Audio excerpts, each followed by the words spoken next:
बिस्मिल्लाहिर्रहमानिर्रहीम। अस्सलाम वालेकुम। अल्केन्स का टॉपिक ख़त्म हुआ है। इसके बाद जो नेक्स्ट फैमिली है ऑर्गेनिक कंपाउंड्स की, वो अल्कीन्स है। अल्कीन्स क्या हैं? Alkenes are also called olefins और अल्काइलीन्स। ये भी ओपन चेन है और ये भी हाइड्रोकार्बन है, और इनके दरमियान कार्बन कार्बन डबल बॉन्ड होता है। इनका जनरल फार्मूला क्या है? CnH2n। डबल बॉन्ड जो होता है वो काफ़ी स्ट्रॉन्ग होता है सिंगल बॉन्ड से, लेकिन अगर हम देखें तो डबल बॉन्ड जो होता है उसमें वो पैरेलल ओवरलैप से बनता है, वो बहुत रिएक्टिव होता है सिंगल बॉन्ड की निस्बत। अल्कीन्स अनलाइक अल्केन्स वो जो हैं नॉन स्पेसिफिक होते हैं, लेकिन डबल बॉन्ड जो होता है इसकी मौजूदगी में अल्कीन की वजह से सारे रिएक्शन यहाँ होते हैं, तो डबल बॉन्ड एक फंक्शनल ग्रुप है। अब कार्बन कार्बन डबल बॉन्ड वाला कोई कंपाउंड है, जैसा ये 2 कार्बन वाला कंपाउंड इथीन है, अगर उसमें से एक हाइड्रोजन निकाल दें तो ये एल्कीनाइल ग्रुप बन जाता है, और इस ग्रुप का नाम है विनाइल ग्रुप। और अगर 3 कार्बन वाला है और डबल बॉन्ड वाली कार्बन की बजाय अगली कार्बन से हम हाइड्रोजन निकालें तो वो भी एल्कीनाइल ग्रुप है और इसका नाम है एलाइल ग्रुप। तो एक आपने विनाइल ग्रुप याद रखना है, इथीन से अगर हाइड्रोजन निकाले जाए तो एक बॉन्ड फ्री है, और एक आपने एलाइल ग्रुप याद रखना है कि प्रोपीन की सिंगल बॉन्ड वाली साइड से हाइड्रोजन निकाली जाए CH3 से तो वो एलाइल ग्रुप बन जाता है। अब हम इनके रिएक्शंस को देखेंगे। चूँकि इनमें डबल बॉन्ड है या अनसैचुरेटेड है तो ये एडिशन रिएक्शंस करेंगे। Addition reactions of alkenes. ये अल्कीन है जिसमें डबल बॉन्ड है, अगर इसमें हाइड्रोजन ऐड करें तो अल्केन बन जाता है। अगर इसमें क्लोरीन ऐड करें तो एक क्लोरीन लेफ़्ट साइड पे लग जाएगी, एक राइट साइड पे, तो 1,2 डाइक्लोरोइथेन बन जाता है। इसी तरह डबल बॉन्ड के अंदर कोई ये सिमेट्रिकल रिएजेंट है, दोनों एक जैसी चीज़ें ऐड होंगी, इधर भी हाइड्रोजन इधर भी हाइड्रोजन, इधर भी क्लोरीन ऐड होगी इधर भी क्लोरीन ऐड होगी। ये अनसिमेट्रिकल रिएजेंट है, एक H है और एक Br है, तो एक साइड पे H लग के CH3 बन जाएगा और दूसरी साइड पे Br लग जाएगा। ये भी अनसिमेट्रिकल रिएजेंट है, इसमें एक H है और एक OH है, तो एक साइड पे H लग के वो CH3 बन जाएगा, दूसरी साइड पे OH लग के वो तो ये अल्कोहल बन गया। तो ये 4 एग्जांपल्स आपने देखनी हैं। अब हम देखते हैं कि होता ये है कि जो एल्कीन की कार्बन डबल बॉन्ड वाली कार्बन है वो sp2 हाइब्रिडाइजेशन उनमें होती है। डबल जब रिएजेंट ऐड करते हैं तो डबल बॉन्ड टूट जाता है, इधर भी एक चीज़ लग जाती है एक इधर, तो वो दोबारा से सैचुरेटेड होकर sp यानी 3 हाइब्रिडाइजेशन में चली जाती है। तो एल्कीन्स के जितने भी रिएक्शन है एडिशन रिएक्शन, पहले स्टेप में कौन आता है? अगर इलेक्ट्रोफाइल आता है तो इसे इलेक्ट्रोफिलिक एडिशन कहेंगे, न्यूक्लियोफाइल आता है तो न्यूक्लियोफिलिक एडिशन कहते हैं, और अगर फ्री रेडिकल की फॉर्म में सेंटर से बॉन्ड टूटता है तो फ्री रेडिकल की। तो 3 कैटेगरीज हैं। सबसे पहले जो कैटेगरी है वो हम देखेंगे, जो पहला स्टेप स्लो है उसमें इलेक्ट्रोफाइल आकर अटैक करता है, तो ऐसे रिएक्शंस को इलेक्ट्रोफिलिक एडिशन रिएक्शंस कहते हैं। सपोज़ ये डबल बॉन्ड वाला कंपाउंड है, कोई भी एल्कीन है जो जिसे हम सबस्ट्रेट का नाम देंगे, और हम इसके अंदर कोई रिएजेंट ऐड करेंगे, तो हर रिएजेंट के अंदर एक पॉजिटिव पार्ट होता है जिसे इलेक्ट्रोफाइल कहते हैं, और जो नेगेटिव वाला पार्ट होता है उसे न्यूक्लियोफाइल कहते हैं। तो डबल बॉन्ड ने अटैक करना है इलेक्ट्रोफाइल के ऊपर, इसका मतलब है पहले स्टेप में इलेक्ट्रोफाइल आ रहा है, और फिर जब डबल बॉन्ड अटैक करेगा तो एक कार्बन से डबल बॉन्ड इधर आ जाएगा तो उस पर पॉजिटिव चार्ज आ जाएगा, तो अगले स्टेप में फिर न्यूक्लियोफाइल आएगा। तो पहले स्टेप में इलेक्ट्रोफाइल आया है और बाद में न्यूक्लियोफाइल दूसरी कार्बन से लग गया तो प्रोडक्ट बन गया, ये इलेक्ट्रोफिलिक एडिशन रिएक्शन होगी। अब इलेक्ट्रोफिलिक एडिशन रिएक्शंस की हम एग्जांपल्स को डिस्कस करेंगे, तो सबसे पहली एग्जांपल है addition of hydrogen halides. Addition of hydrogen halides ये सबसे पहली एग्जांपल है इलेक्ट्रोफिलिक एडिशन रिएक्शंस की। उसमें आपने थ्योरी नहीं करनी, सिर्फ ये वाली इक्वेशन को देखना है। CH2 double bond CH2 ethene है, इथाइलिन भी इसको कॉमन नेम है, ये अनसिमेट्रिकल रिएजेंट है। तो सबसे पहले डबल बॉन्ड हाइड्रोजन जो इलेक्ट्रोफाइल है इसके ऊपर अटैक करेगा, जो इलेक्ट्रोफाइल है, और क्लोराइड का पास पूरा बॉन्ड चला जाएगा।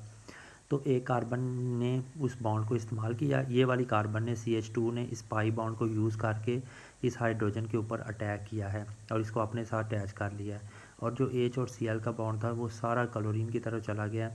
तो कार्बन इस पे पॉजिटिव चार्ज आ जाएगा क्योंकि इस कार्बन का बॉन्ड ये वाली कार्बन के पास चला गया है जो इसने इस्तेमाल करके हाइड्रोजन को अपने साथ अटैच किया है।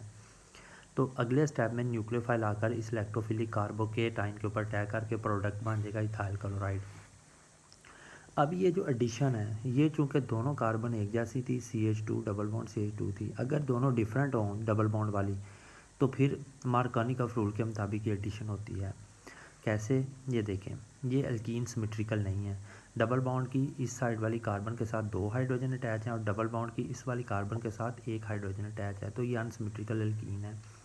अगर हम अनसिमेट्रिकल एल्कीन के अंदर HCl को ऐड करें तो चांसेस 2 हैं। पहला चांस ये है कि क्लोरीन यहाँ लग जाए पहली कार्बन के ऊपर, हाइड्रोजन दूसरी पे लग जाए। दूसरा चांस ये है कि हाइड्रोजन पहली कार्बन पे लग जाए और क्लोरीन दूसरी कार्बन पे लग जाए। तो ये मेन प्रोडक्ट बनना है ये वाला। इसको हम देखते हैं, इसको ना भी आप करें, इधर से पहले हम डेफिनेशन देखते हैं। The addition of HX to unsymmetrical alkene, अगर अनसिमेट्रिकल एल्कीन के अंदर HX ऐड कर रहे हैं तो हाइड्रोजन जो है HX का ये जाएगा डबल बॉन्ड वाली उस कार्बन के साथ जिसके पास already greater number of hydrogens हैं। एग्जांपल क्या है, सिर्फ एक एग्जांपल करनी है, ऊपर वाली ही एग्जांपल है, CH डबल बॉन्ड CH2, इसके पास ज़्यादा हाइड्रोजन है तो HCl का H इसी के पास जाकर इसे CH3 कर देगा और सेंटर वाली कार्बन के पास क्लोरीन चला जाएगा। ये मेजर प्रोडक्ट बना, ये मार्कोनिकॉफ रूल के मुताबिक बना है, ये नहीं मार्कोनिकॉफ रूल के मुताबिक। तो इसकी एक्सप्लेनेशन क्या है, क्यों ऐसा होता है कि हाइड्रोजन वहाँ जाता है जहाँ ऑलरेडी ज़्यादा हाइड्रोजन हैं, तो इसकी एक्सप्लेनेशन जो है वो हम देख लेते हैं। असल में जो HCl की एडिशन है वो 2 स्टेप्स में होती है। तो पहले स्टेप में कार्बोकेटाइन बनती है। डबल बॉन्ड अगर फर्स्ट वाली कार्बन को मिल जाता है, फर्स्ट वाली ये पूरा बॉन्ड CH2 को, तो वो यहाँ से H को पिक करेगा और CH3 में कन्वर्ट हो जाएगा और सेंटर वाली कार्बन के ऊपर पॉजिटिव चार्ज आ जाएगा। ये सेकेंडरी कार्बोकेटाइन है, जिस कार्बन के ऊपर पॉजिटिव चार्ज हो उसके साथ 2 कार्बन्स अटैच हों तो वो सेकेंडरी कार्बोकेटाइन है। तो दूसरा चांस ये है कि ये डबल बॉन्ड CH को मिल जाए और H इधर आके लग जाए तो ये CH2 बन जाए, तो फर्स्ट वाली कार्बन के ऊपर पॉजिटिव चार्ज आ जाएगा। ये प्राइमरी कार्बोकेटाइन है। एनर्जी के लिहाज से देखें तो प्राइमरी कार्बोकेटाइन की एनर्जी ज़्यादा है, सेकेंडरी कार्बोकेटाइन की एनर्जी कम है, तो स्टेबल फिर सेकेंडरी हुआ तो प्रोडक्ट इसके मुताबिक बनेगा।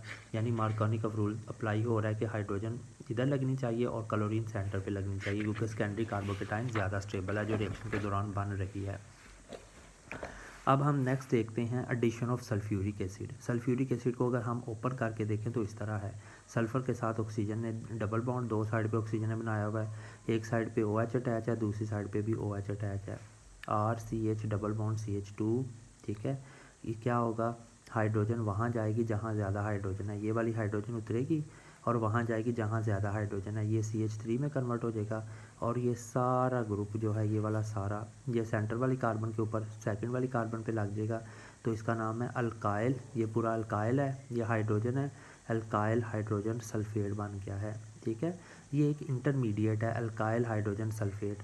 इसको अगर इसके अंदर वाटर ऐड करें तो ये सारा ग्रुप उतर जाता है, ये सारा ग्रुप उतर के H लेकर वाटर से सल्फ्यूरिक एसिड दोबारा बन जाता है और यहाँ OH लग जाता है, तो एंड रिज़ल्ट ये भी अल्कोहल में कन्वर्ट हो जाता है बाद में। जब इसका लिखा हुआ है कि कोई भी अल्कीन्स हैं वो सल्फ्यूरिक एसिड तो एक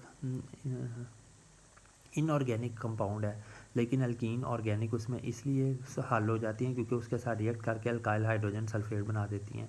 अल्काइल हाइड्रोजन सल्फेट एक इंटरमीडिएट है और ये एस्टर है। एस्टर क्या होता है, अगर कार्बन ने ऑक्सीजन के साथ अटैच हो और उसके साथ कोई कार्बन या कोई एटम अटैच हो जिसने डबल बॉन्ड बनाया ऑक्सीजन से, तो ये एस्टर होता है। तो ये भी एक एस्टर है जिसका पानी से रिएक्शन करेंगे, हाइड्रोलिसिस करेंगे तो अल्कोहल बन जाएगा और सल्फ्यूरिक एसिड पैदा हो जाएगा। अब हम प्योर वाटर की एडिशन करने, ये जो पीछे पड़ा है वो भी एडिशन ऑफ वाटर ही था, लेकिन हमने सल्फ्यूरिक एसिड के नाम के बाद वाटर ऐड किया। अब एडिशन ऑफ अल्कीन्स के अंदर वाटर ऐड करेंगे तो इसे हाइड्रेशन ऑफ अल्कीन्स कहेंगे। ये भी पहले सल्फ्यूरिक एसिड ही ऐड होता है इसमें, तो वो और ये वाला रिएक्शन दोनों सेम ही हैं, सल्फ्यूरिक एसिड की एडिशन या वाटर की एडिशन। तो क्या होता है, ये रिएक्शन होता है वाटर का, सिर्फ सल्फ्यूरिक एसिड होगा तो फिर ये रिएक्शन होगा। तो कैसे होगा ये रिएक्शन, वाटर की हाइड्रोजन पहली कार्बन के ऊपर लग जाएगी मार्कोनिकॉफ रूल के मुताबिक और वाटर की OH जो है वो सेकंड कार्बन के ऊपर लग जाएगी, ये रिएक्शन हो जाएगा। मैकेनिज़्म क्या है, मैकेनिज़्म ये है कि सल्फ्यूरिक एसिड ने H+ दिया है, वाटर के पास ऑक्सीजन के पास लॉन पेयर है, ये लॉन पेयर के साथ मिलकर हाइड्रोनियम आयन बन जाता है, तो डबल बॉन्ड हाइड्रोनियम आयन से एक H पिक कर लेता है और सेंटर वाली कार्बन के ऊपर पॉजिटिव चार्ज आ जाता है। तो जो वाटर साथ बनता है वो वाटर लॉन पेयर के फॉर्म में, उसके पास ऑक्सीजन के बाद लॉन पेयर है, वो इस पर अटैक करता है तो ऑक्सीजन पे पॉजिटिव चार्ज आ जाता है, ये न्यूक्लियोफाइल ने अटैक किया है।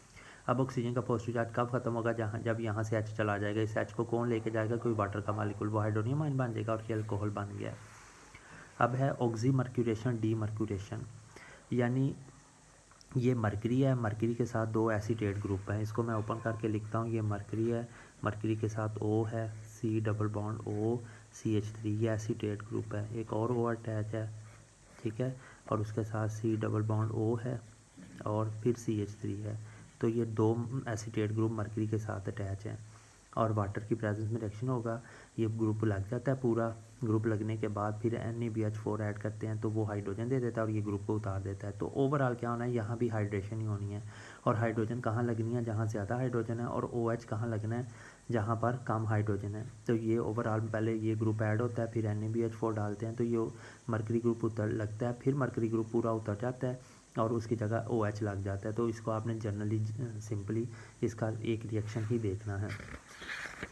अगली जो टाइप है एडिशन रिएक्शन की, हैलोजन्स की एडिशन है।